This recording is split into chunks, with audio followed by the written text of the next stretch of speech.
Welcome to the Slop Temple. We pray this video helps. You start by getting devices ready.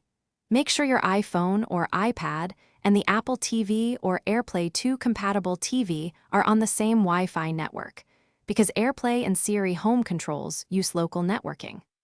Once done, update iOS and tvOS to the latest versions to avoid compatibility issues and enable Bluetooth for discovery. Sign into the same Apple ID on both devices and add the TV to the Home app, so Siri can send secure commands through Home. Next, enable the services that let Siri control your TV.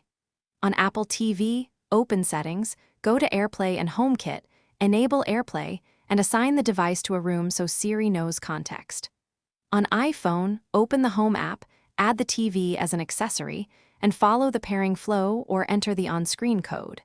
Then test AirPlay from Control Center to cast video or audio. Make sure Siri responses are enabled in Home settings, so voice feedback confirms commands. Finally, use Siri to control playback and power.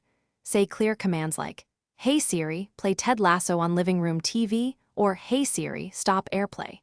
Siri sends the action through HomeKit and AirPlay, which is why correct room assignment matters. If Siri fails, check microphone permission, confirm devices are on the same Apple ID and Wi-Fi, and restart the TV and iPhone. If problems persist, remove and re-add the accessory in Home. Only factory reset the TV as a last resort. Thanks for watching. Consider subscribing if we helped you.